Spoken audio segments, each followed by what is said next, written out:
Эмбер была 24-летней женщиной, живущей в небольшом городке в Америке. Она только что закончила колледж и нашла неплохо оплачиваемую работу в городе. Каждый день ей приходилось добираться до работы, что занимало около часа.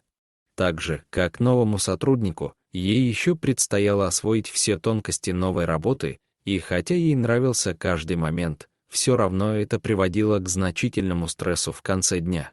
Поэтому Эмбер часто любила гулять в лесу рядом с ее домом.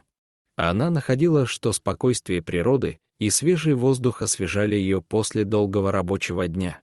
Но несмотря на любовь к лесу, Эмбер всегда следила за тем, чтобы не отходить от известных ей тропинок и держалась недалеко от входа в лес. А она знала, что в лесу обитают опасные животные, такие как волки и медведи, которые могут серьезно ей навредить, если она пересечет им дорогу. Однако, однажды произошло то, что навсегда изменило жизнь Эмбер. Молодая женщина получила выходной день, и, к счастью, на улице был красивый солнечный день.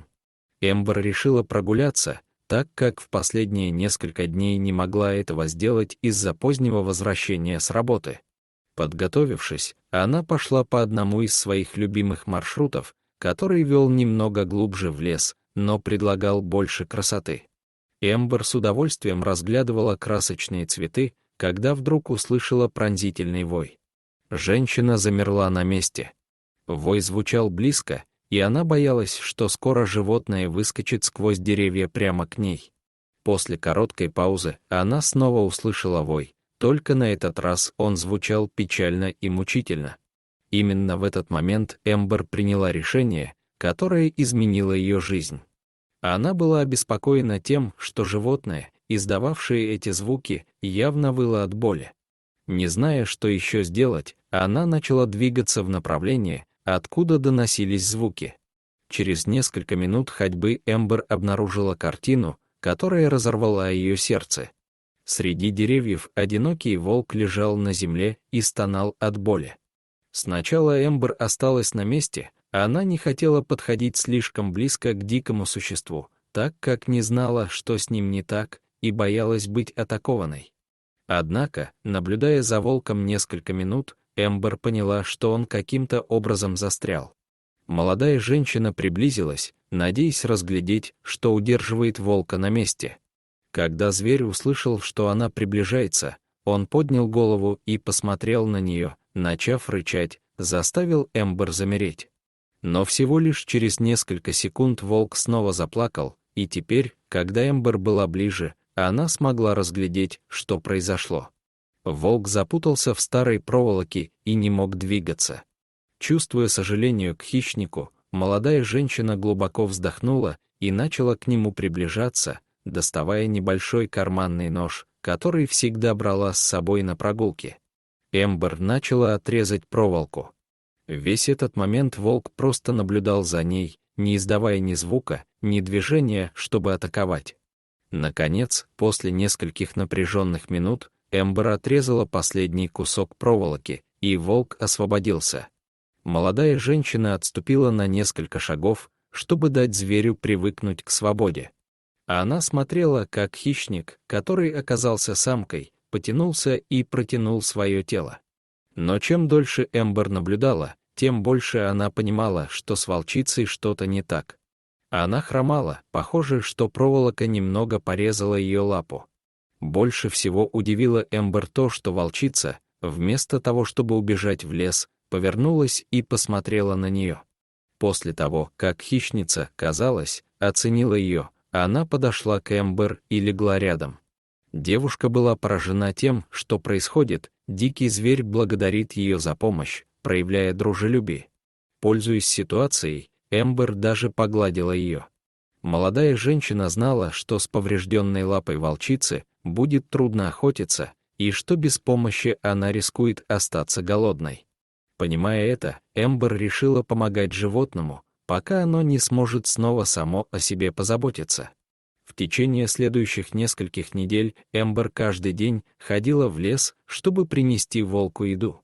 Она всегда встречала его на том месте, где они впервые встретились, и старалась дать ему хорошую порцию мяса. Вскоре между ними возникла тесная связь, и вскоре волчица и Эмбер с нетерпением ждали своих ежедневных встреч.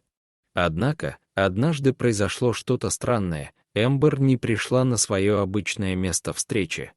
Волчица была смущена и немного обеспокоена, потому что девушка никогда раньше не пропускала их встреч. Не зная, что делать, она решила подождать до следующего дня. Но и на следующий день Эмбер не появилась в знакомом месте.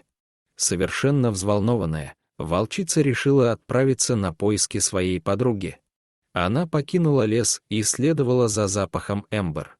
Вскоре она оказалась на кладбище, где люди собрались вокруг гроба. Волчица быстро подошла к гробу, рядом с которым стоял муж Эмбер, Мартин, с слезами на глазах. Оказалось, что Эмбер умерла. Ее смерть была неожиданной, Мартин был опустошен, он искренне любил ее, и эта потеря была для него ошеломляющей. Только когда собрались опускать гроб, волчица подбежала и начала рычать. Испуганная группа людей отступила назад, но при ближайшем рассмотрении Мартин понял, что это животное, та самая волчица, о которой всегда говорила его жена. Он был поражен тем, что она пришла так далеко, чтобы найти Эмбер. Мартин наблюдал, как волчица обнюхивала гроб, казалось, что она знала, кто находится в деревянном ящике, и становилась все более и более беспокойной. Животное так напряглось, что начало кусать и царапать гроб, пытаясь открыть его. Сначала несколько из присутствующих на похоронах попытались остановить ее, но после нескольких рычаний они быстро остановились и отступили. Наконец, после особенно сильного удара по крышке гроба, он открылся, и через несколько секунд Эмбер выбралась. Все замерли от удивления, они не могли поверить тому, что видели, это было чудо. Мартин быстро подбежал к Эмбер, а затем вызвал полицию и скорую помощь. Когда девушка сидела на земле, волчица подошла к ней и тут же начала облизывать ее лицо и руки. Эмбер с радостью ответила на проявление дружбы, понимая, что она была обязана жизнью этому замечательному существу. После прибытия полиции и врача удалось выяснить, что же на самом деле произошло, так как все были уверены, что она умерла. Врач определил, что Эмбер страдала от состояния, называемого каталепсией, когда человек попадает в транс или припадок с потерей чувств и сознания, сопровождаемых скованностью тела. Это часто делает человека похожим на мертвеца. К счастью для Эмбер, волчица смогла обнаружить, что она все еще жива и помочь ей выбраться из гроба вовремя. После этого испуга Эмбер и Мартин вернулись к своей повседневной жизни, радуясь второму шансу. Однако, в семье появился новый член. Волчица часто появлялась у их дома, радушно приветствуя Эмбер и наслаждаясь вкусной едой, специально приготовленной для нее. Дорогие зрители, если вам понравилось это видео, то ставьте лайк и подписывайтесь на наш канал. До свидания.